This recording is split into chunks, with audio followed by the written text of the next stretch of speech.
Al utilizar un arma de fuego para la defensa personal, ¿estamos contribuyendo con aumentar la violencia en nuestra sociedad o acaso se disminuye así la criminalidad?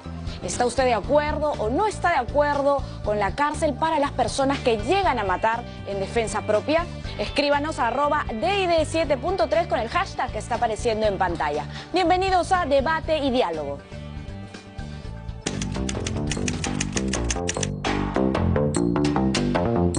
No se debe penalizar, porque está en riesgo la vida de la persona, tiene que defenderse. Si la policía no actúa, la gente tiene que actuar por su propio mérito, ¿no? Y quiere hacer justicia. Tendría que tener un cierto preparo, incluso psicológico, ¿no? Pero yo soy a favor que uno tenga una arma para su defensa. Si tú eres víctima de un hecho delincuencial, de un robo agravado o de un hurto, puedes repeler ese ataque y el Código Penal contiene un eximente de responsabilidad penal que se llama legítima defensa cuando tú repeles ese ataque de la manera que te permita cautelarte y protegerte de una circunstancia así, de esa forma. Sí, claro que sí, porque siempre y cuando sea para una defensa personal, cuando está afectando a mi vida, mi integridad, sí. Yo creo que debe ser mejor tener una arma, ¿no? Porque si no, ¿cómo uno se defiende? Pero aunque todo uno se va a la cárcel, después si lo matas a un ratero, ¿no?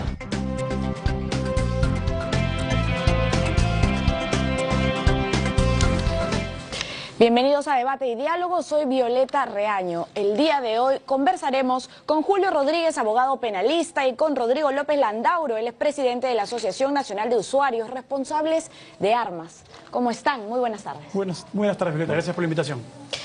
Bueno, el tema de la legítima defensa, hemos escuchado la encuesta, hay personas que están a favor y otras personas que están en contra del uso de armas para la defensa propia. Por ejemplo, usted, Julio Rodríguez, ¿qué opinión tiene con el tema del uso de armas en legítima defensa? Bueno, es que más allá de un tema de una opinión es lo que la norma prevé, y la norma es muy clara en establecer que una persona ante una agresión ilegal, si tiene un arma de fuego para repelerla y la utiliza de manera racional, constituye un medio eficaz para evitar que se afecten bienes jurídicos y por lo tanto se encuentra plenamente amparado por el derecho si es que esta persona ha cumplido con todos los requerimientos que la norma establece para poder portar un arma de fuego. ¿Y deben ir a la cárcel las personas que al hacer uso de estas armas en defensa propia ante a lo mejor un delincuente que se acerca a su casa, que quiere robar su carro o ante una situación de estas, debería ir a la cárcel si llega a matar al delincuente? Definitivamente, si es que en esas circunstancias la persona se encuentra en riesgo de poderse ver afectada su vida, su integridad física o la de terceros cercanos a él, y en esta coyuntura lo único que puede hacer es utilizar su arma de fuego de manera letal, definitivamente este es un supuesto que no constituye delito. Es decir, esta persona ni siquiera debería ser procesada, menos aún, obviamente, ser ingresada a un establecimiento penitenciario en carácter preventivo. Ahí hay un error que se repite, pero creo yo que en estos últimos tiempos, en virtud a las campañas de muchos medios de comunicación de hacer ver que lo que hace una persona en legítima defensa, reconocida además de manera clara en la Constitución, es protegerse a sí mismo y a los suyos, definitivamente no puede ser objeto de un procesamiento. Ahora, no constituye delito, ha dicho usted. Sin embargo, por ejemplo, Luis Miguel Llanos, que es director también de la Asociación Nacional de Usuarios Responsables de Armas y que tuvo una situación bastante particular porque actuó con un arma en defensa de su novia que estaba siendo agredida y pasó un tiempo en la cárcel, ¿verdad? No, él fue detenido menos de 24 horas y ahí fue liberado por estas razones, ¿no? Pero estuvo a punto de ir a la cárcel. Sí, estuvo a punto de ir, pero hay un tema ahí, había un tema de corrupción, que él se negó a participar, entonces le hicieron un parte policial malo, y esos son otros temas que no creo que son otro tema que deberíamos tratar en otro momento, pero de hecho yo represento una organización que nosotros pensamos que la legítima defensa es un derecho constitucional que debe poder ejercer todo ciudadano peruano de forma libre, sin embargo de forma responsable. Debemos de recordar que nosotros, la mayoría de nosotros somos ciudadanos comunes y corrientes, somos padres de familia, somos trabajadores, médicos, ingenieros, abogados, que nos vemos involucrados en estas circunstancias extremas, no por nuestra voluntad, sino porque una persona que no le gusta trabajar viene y nos quiere robar, nos quiere asaltar, y la gente no está preparada. Nosotros no vivimos en esto, no somos como la delincuencia que viven todo el día en estas, digamos, acciones de alta adrenalina. Nosotros no. Nosotros lo único que nos basamos básicamente es en nuestro entrenamiento, que toda persona que porta un arma debería entrenar para reaccionar de la forma mejor, para salvar su vida. El arma es el último recurso. Debe utilizarse solamente cuando vidas humanas están en riesgo ante una agresión ilegítima. Pero teniendo en cuenta que los delincuentes son cada vez más jóvenes y son mucho más rápidos, ¿no es peligroso que un delincuente vea que una persona saque el arma y le dispara? Es que hay varios principios, ¿no? El porte oculto del arma, que es lo que nosotros en el Perú podemos hacer, no se basa en estar enseñando el arma, que yo estoy armado, y sacar, desenfundar un arma y decir, por si acaso no te acerques porque te meto un tiro. Eso no funciona así. ¿Qué es lo mejor que uno puede hacer cuando es atacado? Lo mejor que uno puede hacer es huir, escapar, correr. Si eso no es posible y la vida de uno ya está bajo amenaza, uno siente que me va a matar este tipo, puede ser que tenga un cuchillo, un palo o otra arma, yo desenfundo mi arma y detengo la agresión ilegítima, no para matar, yo para defender mi vida. Pero como le digo, ese es el último recurso. Yo no voy a estar enseñando el arma. Entonces, es un poquito de educación, ¿no? Eso es lo que estamos tratando de hacer nosotros en la asociación, es educar a la gente en el correcto uso de un arma. Yo sacar un arma, hacer tiros al aire es totalmente prohibido en otros lugares, y eso no se hace, no se debería hacer. Claro, uno saca el arma cuando ya no tiene otra y simplemente lo hace para detener la agresión ilegítima. Bueno, estar haciendo disparos al aire tampoco es que me parezca es una falla total de seguridad. Una persona que psicológicamente está bien, ¿no? En todas sus facultades. Hay que pasar también un control, una supervisión, un examen psicológico riguroso para poder portar el arma. Estamos totalmente de acuerdo que no todos están aptos para portar un arma. Pero fíjese que incluso en los manuales policiales hablan de los 2 tiros de seguridad antes de dispararle a alguien. Por favor, modernicémonos. Eso no debería suceder porque yo hago un tiro al aire, esa bala sube y en algún momento va a caer. ¿A quién le va a caer? Los tiros al aire son prohibidos. ¿Usted considera que los trámites son excesivos para el uso de armas? A ver, no es que considere que los trámites sean muy engorrosos. Lo que sucede es que tenemos una tramitología bastante enredada. Y lo que sucede en la práctica es que no hay los estándares necesarios de verificación y control. Ese es el gran problema nuestro. El gran problema nuestro no radica en que tengan que haber controles, porque es derecho de cualquier persona portar un arma. En un Estado democrático como el nuestro, uno puede tener la opción de portar un arma, pero las exigencias que me establece la ley tienen que estar basadas en un criterio de sensatez respecto a la responsabilidad que tengo para yo poder usar un arma de manera legítima. Acá no hay un control veraz. Las pruebas psicológicas tendrían que hacerse de manera muy clara, la verificación del entrenamiento, es decir, la persona tiene que saber utilizar un arma, tiene que tener una práctica en el empleo de un arma, que implica el practicar tiros durante una cantidad de veces a la semana, el emplear una cantidad de municiones respecto a esta actividad, porque si no se hace ello, lo que sucede en la práctica es que tengo a una persona que no tiene el expertise necesario y se convierte en un riesgo no solo para los demás, sino para sí mismo. Y ese es el gran problema de nuestra normatividad, es que está basada en criterios puramente formales y no materiales. ¿Y qué hay sobre este examen psicológico, no? Se realizan pruebas de personalidad. Mire, yo he verificado cuál es el contenido de estas pruebas, y estas pruebas ni siquiera son exámenes como tales, son básicamente perfiles psicológicos. No es una prueba que permita de manera clara establecer quiénes deben y quiénes no deben emplear un arma de fuego. Esta rigurosidad en el Perú no se realiza, y esto debería hacerse de manera clara para evitar que esto se vuelva en un trámite que a la larga sea más bien desincentivador de las personas, porque yo tengo que practicar una prueba correctamente y permitir que la persona renueve su licencia de armas, no en un periodo tan corto como el de hoy día. Ahora se renueva cada cuánto tiempo, cada año. Así es, y eso es absurdo, porque la persona se va a pasar 4 o 5 meses de ese año en la renovación, y es decir, va a tener el uso efectivo del arma 7 meses. Es absurdo. Prefiero hacer una prueba psicológica mejor elaborada, que pueda tomar un poco más de tiempo, una verificación del expertise en el uso y en el manejo del arma de fuego de la persona, que cumpla con el entrenamiento para emplearla, y darle una licencia por plazos más largos como en otros países, 4 o 5 años. Eso es más racional. Rodrigo... Acerca de eso, sí. Acerca de eso.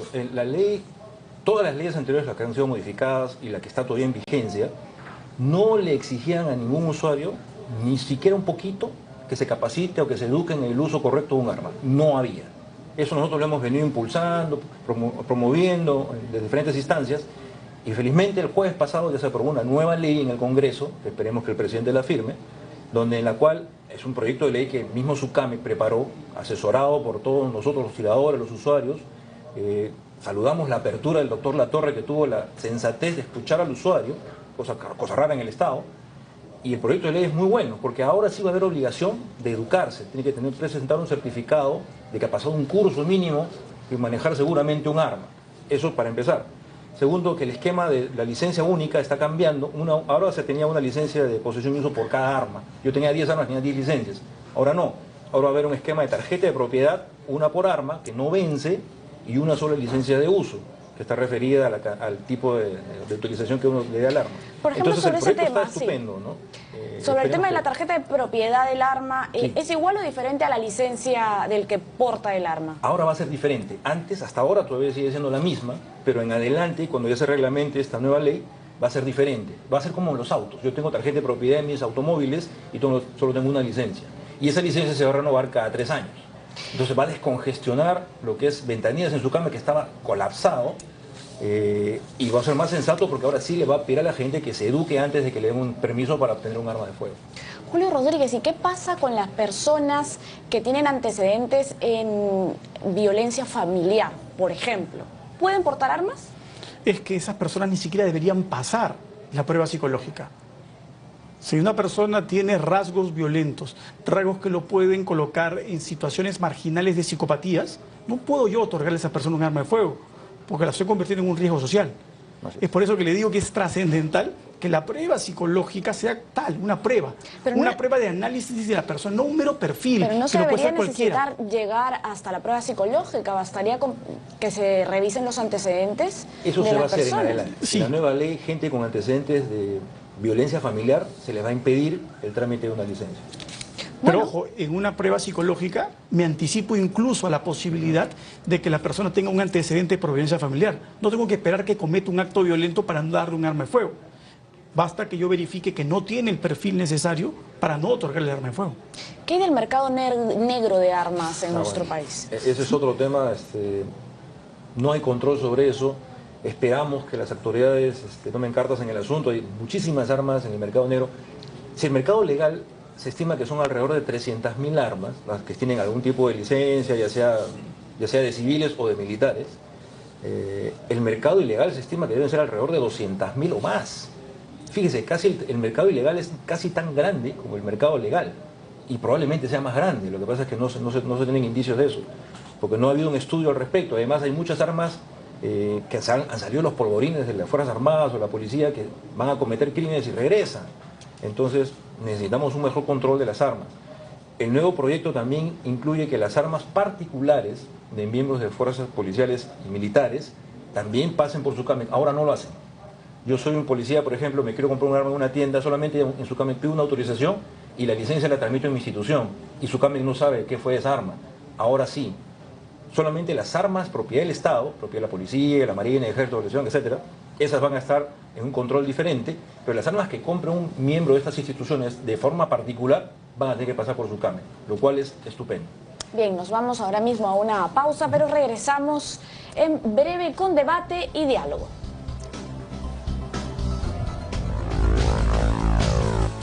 Uno de los problemas más serios que afecta a la seguridad ciudadana es el uso de armas de fuego en actos delictivos. Pero ¿cuántas armas de uso civil circulan en el país?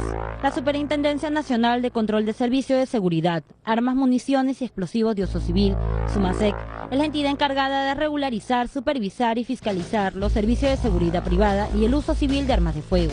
Según un reporte del 2013, se registraron 312.086 licencias de posesión y uso de armas de fuego a nivel nacional. Lima tiene el mayor número con 186.751 licencias, La Libertad con 13.613, Arequipa con 11.104 y Callao con 10.254. Por otro lado, en el mismo año la Policía Nacional incautó 1.970 armas de fuego, de las cuales 1.867 fueron consideradas de uso civil. De estas armas incautadas, 868 fueron pistolas, 796 revólver, 152 escopetas y 154 de otros modelos.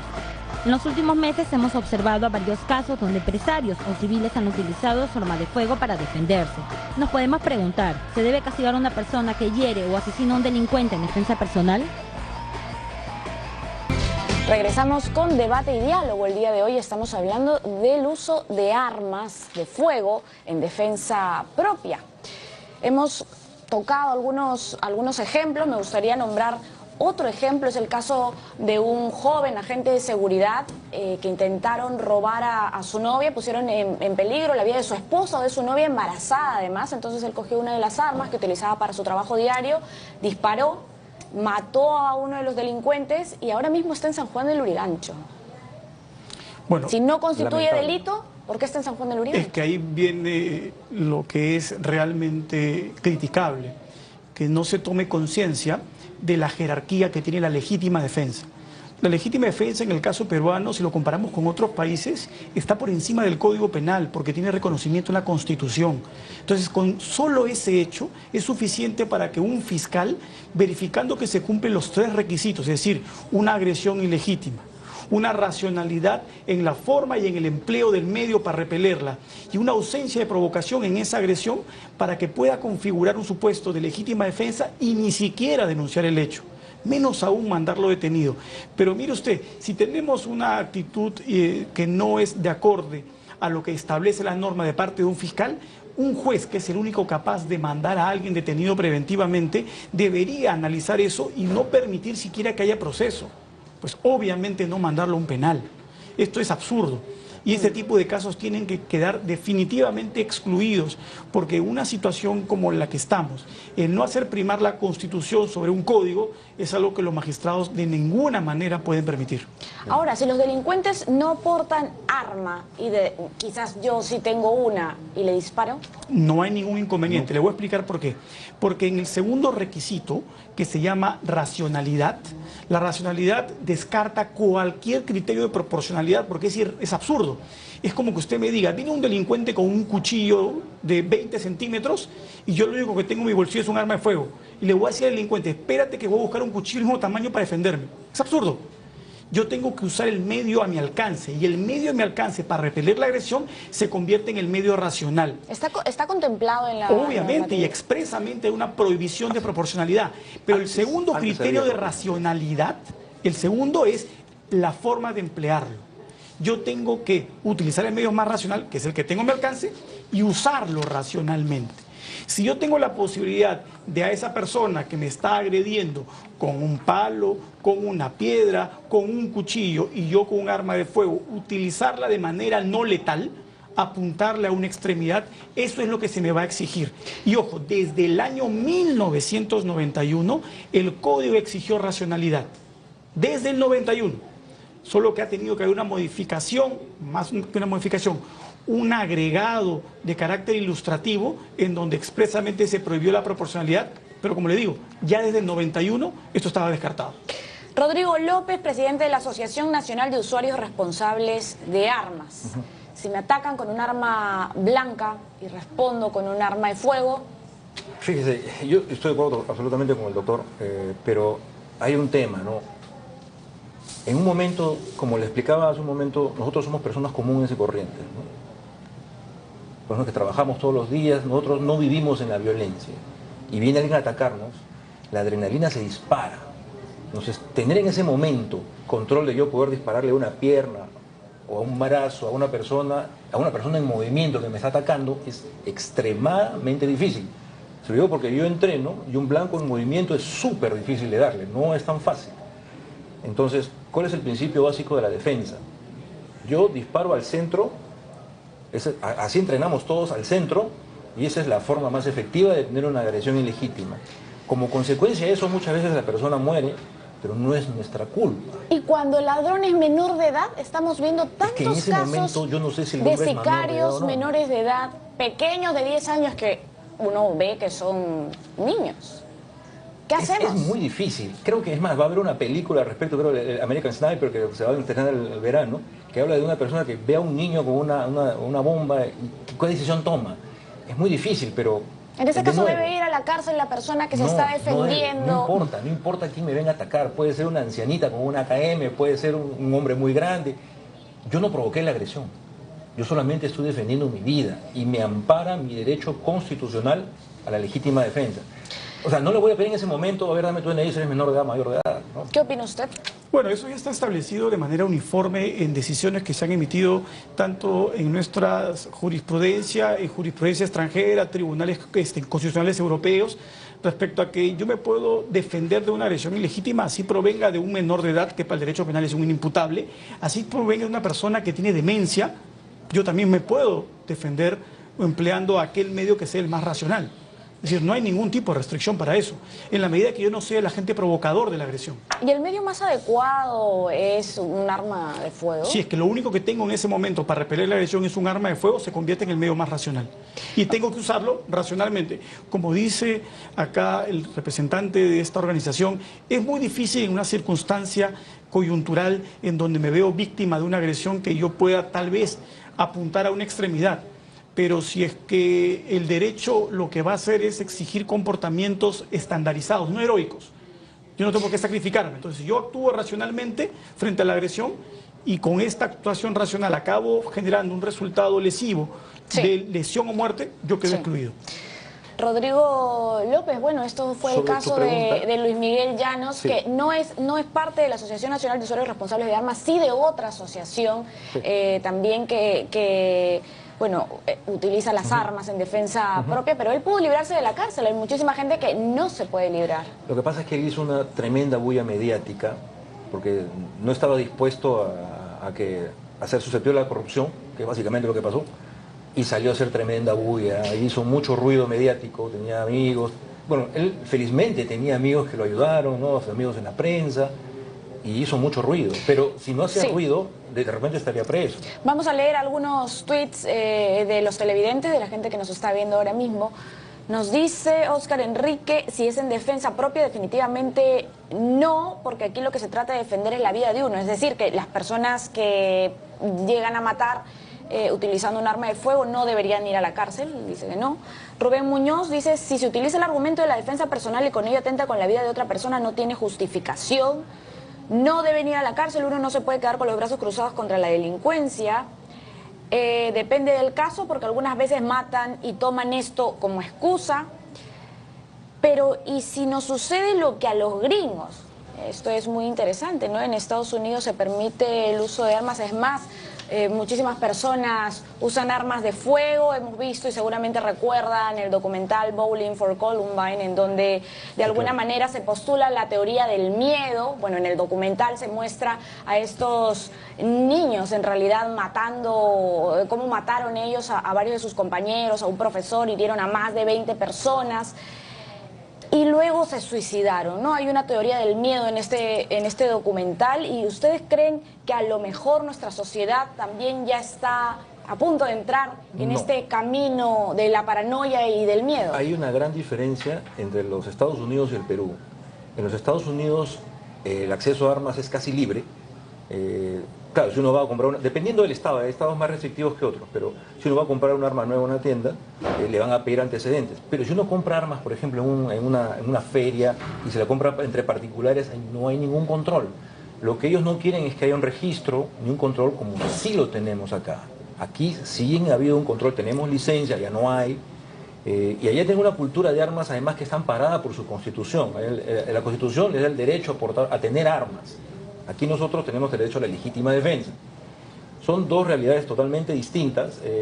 Si bien es cierto, yo con la NRA, que es la organización más poderosa de armas en Estados Unidos, la Asociación Nacional del Rifle, coincido en muchas cosas, no coincido en otras. Por ejemplo, para mí no está bien el libertinaje.